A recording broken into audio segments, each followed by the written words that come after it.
Supreme court ने VVPAT से पर्ची मिलान के मामले को लेकर बड़ा फैसला सुनाया है।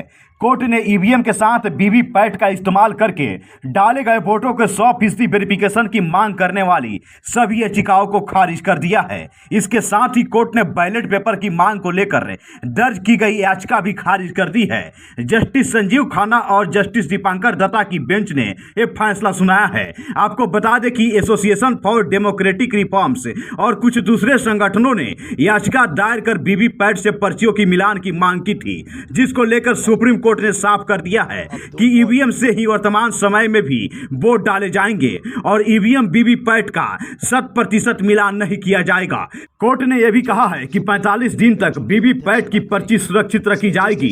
ये पर्चियां उम्मीदवारों के सिग्नेचर के साथ सुरक्षित रहेगी। ऐसा इसलिए ताकि अगर कोई विवाद होता है तो ईवीएम में पड़े वोटों का मिलान किया जा सके।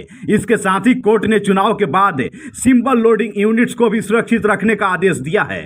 कोर्ट ने कहा कि उम्मीदवार नतीजों के 7 दिन के भीतर ईवीएम के माइक्रो कंट्रोलर के सत्यापन के लिए दोबारा काउंटिंग की मांग कर सकते हैं। हालांकि इसके लिए शुल्क का भुगतान करना होगा।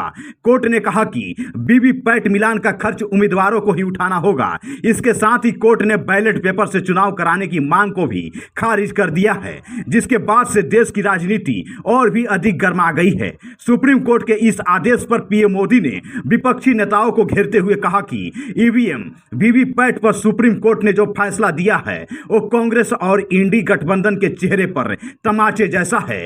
ये वही लोग हैं जो इस सिस्टम पर सवाल उठा रहे थे, लेकिन सुप्रीम कोर्ट ने तमाम याचिकाओं को खारिज करते हुए साबित कर दिया कि लोकतंत्र को नुकसान पहुंचाने वाले ऐसी याचिकाओं का कोई मतलब नहीं है। आरजेडी और कांग्रेस के इंडी गठबंधन को ना देश के संविधान की परवाह है और ना ही लोकतंत्र की परवाह है।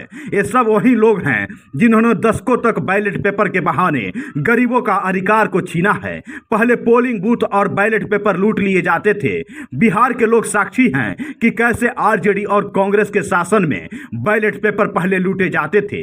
इतना ही नहीं, गरीबों को वोट डालने के लिए घर से बाहर तक नहीं निकलने दिया जाता था। उन्होंने आगे कहा कि अब गरीबों और देश के ईमानदार मतदाता को ईवीएम की ताकत मिली है तो ये सभी लोग परेशान हैं। इसलिए उनका दिन रात यही काम रहता है कि कैसे भी करके ईवीएम हटना चाहिए। यही उनका खेल चल रहा है। इंडी गठबंधन के हर नेता ने ईवीएम को लेकर जनता के मन में संदेह पैदा करने का पाप किया है। आज देश के लोकतंत्र की ताकत देखिए कि आज सुप्रीम कोर्ट ने मतपेटियों को लूटने का इरादा रखने वाले लोगों को गहरा झटका दिया है।